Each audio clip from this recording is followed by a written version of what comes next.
আমরা জানি অ্যালকোহল সমৃদ্ধ খাবার খাওয়া নিষিদ্ধ, কিন্তু ব্যবহারের জন্য উপাদান হিসাবে থাকলে সেসব প্রসাধনী ব্যবহার করা যায় হবে কিনা, যেমন লোশন, ক্রিম বা স্নো। রুমের সাথে বাথরুম আছে, জানার বিষয় হলো রুমে কেউ নামাজ পড়া অবস্থায় থাকলে সেই বাথরুম ব্যবহার করা যাবে কিনা। ব্যাংক থেকে পাওয়া সুদ কোথায় দিতে হবে? আজানের আগে নামাজ পড়ে নিলে যখন আজান হয় তখন কি আজানের জবাব দিতে হবে? পাক কাপড় এবং নাপাক কাপড় একসাথে ধৌত করলে কি পাক কাপড় 3 বার ধৌত করতে হবে? আমি কিছু টাকা কুড়িয়ে পেয়েছি, এই টাকাগুলো এখন কি করা উচিত? মসজিদে দিব নাকি গরিব লোককে দিব? সিগারেট খেয়ে নামাজে গেলে নামাজ হবে কিনা? নামাজে মনোযোগ ধরে রাখার জন্য কিছু পরামর্শ দিলে ভালো হতো। কাউকে ভালোবাসলে তাকে পাওয়ার জন্য কি আল্লাহর কাছে দোয়া করা যাবে? নাপাক অবস্থায় কি মসজিদের ভেতরে প্রবেশ করা যাবে? আর বিলম্ব না করে চলুন আপনাদের যে সমস্ত প্রশ্ন ইতিমধ্যে আমাদের কাছে পৌঁছে গেছে সেগুলোর উত্তর দেওয়ার চেষ্টা করি। তাহমিদ নাফিস দীপ্ত আপনি লিখেছেন, রুমের সাথে বাথরুম আছে, জানার বিষয় হলো রুমে কেউ নামাজ পড়া অবস্থায় থাকলে সেই বাথরুম ব্যবহার করা যাবে কিনা। কোনো অসুবিধা নেই, কেউ যদি রুমে নামাজ পড়ছেন ওই অবস্থা আপনি বাথরুম ব্যবহার করতে পারেন।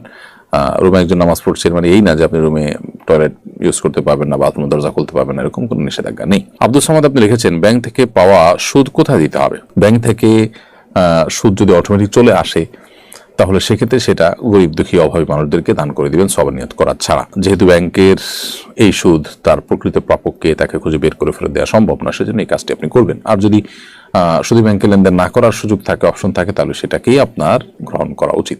নূরজাহান নুরি লিখেছেন, আজানের আগে নামাজ পড়ে নিলে যখন আজান হয় তখন কি আজানের জবাব দিতে হবে? আজানের জবাবের সাথে আসলে নামাজের সম্পর্ক নেই। আপনি আজানের আগে ওয়াক্ত হয়েছে তখন নামাজ পড়ে ফেলেছেন, কিন্তু এরপরে আজান হচ্ছে, তো এখন আপনি আজানের জবাব দিচ্ছেন, দিতেই পারেন, কোনো অসুবিধা নেই। মোহাম্মদ আশিক মন্ডল লিখেছেন, পাক কাপড় এবং নাপাক কাপড় একসাথে ধৌত করলে কি পাক কাপড় 3 বার ধৌত করতে হবে?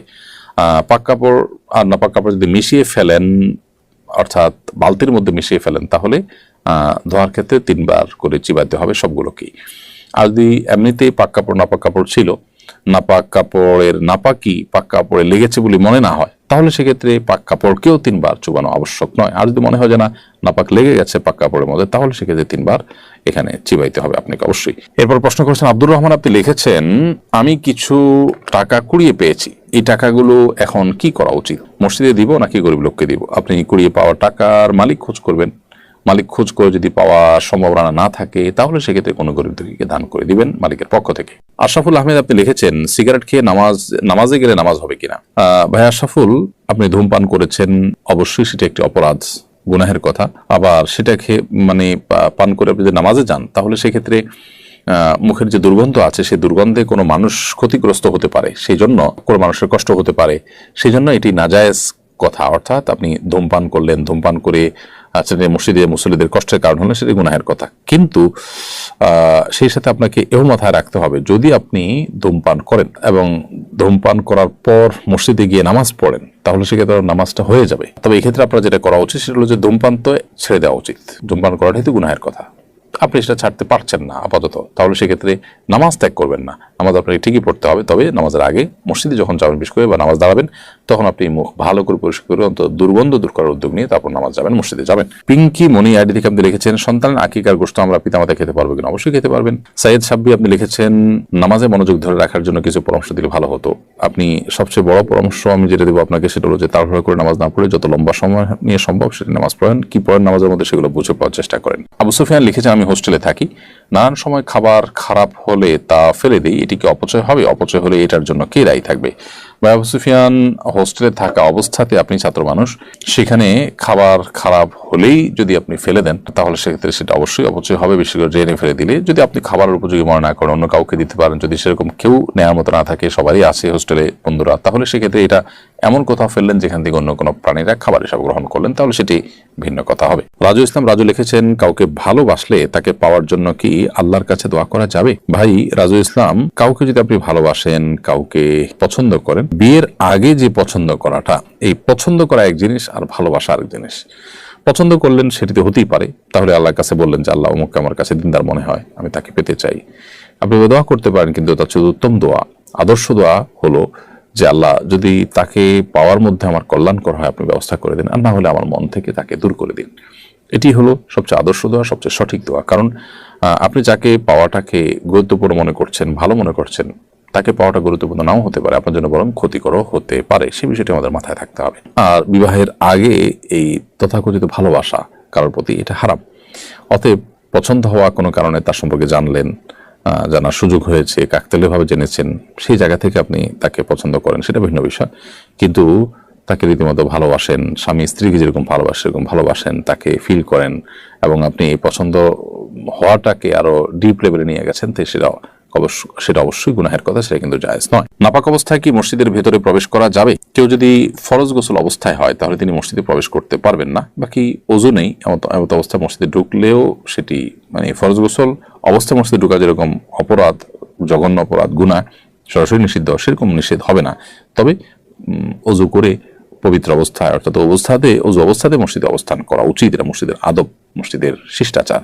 আর ফরজ গোসল অবস্থাতে মসজিদে অবস্থান করা তো জায়েজ নয়। যদি কেউ ইতিকাফরত থাকেন, গোসল ফরজ হয়, দ্রুততার সাথে তিনি ফরজ গোসল করে তারপর আবার মসজিদে তিনি প্রবেশ করবেন।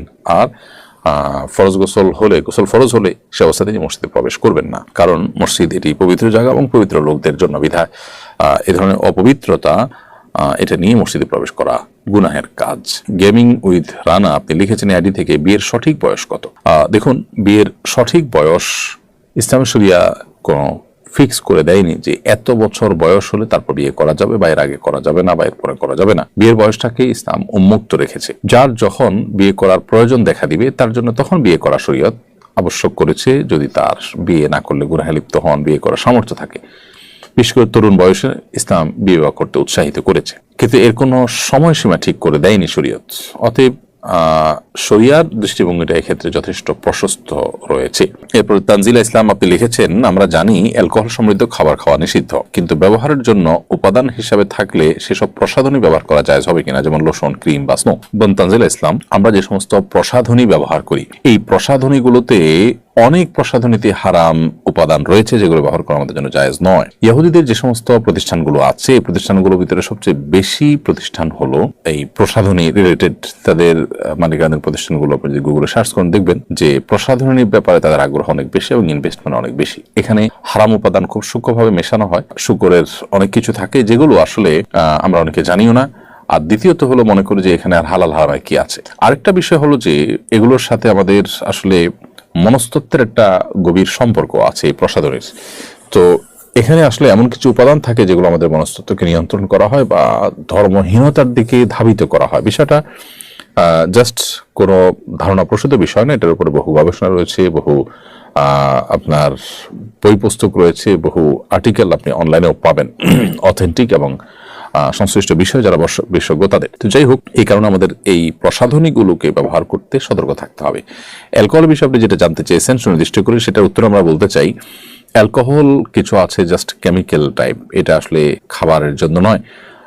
সেটা যদি থাকে তাহলে সেটা ব্যবহার করাকে আরব উলামায়ে কেরাম জায়েজ বলেছেন, সৌদি আরবের উলামায়ে কেরাম জায়েজ বলেছেন। শেখ মোহাম্মদ সালেহ আল মুনাজ্জিদ হাফিজাহুল্লাহ ইসলাম কিউএতে এবং অন্যান্য উলামায়ে কেরাম তারা এটিকে জায়েজ বলেছেন, বিকজ এটি আসলে পান করার যে অ্যালকোহল, মাদক, সেটি তার আওতায় নয়, এটি জাস্ট একটা কেমিক্যাল এবং এটি পান উপযোগী না। অতএব এটি থাকলে সেটি নাজায়েজ হবে না। তবে নাজায়েজ হওয়ার অন্য কোনো কারণ আছে কিনা প্রসাধনীতে, সেটি আমাদের দেখতে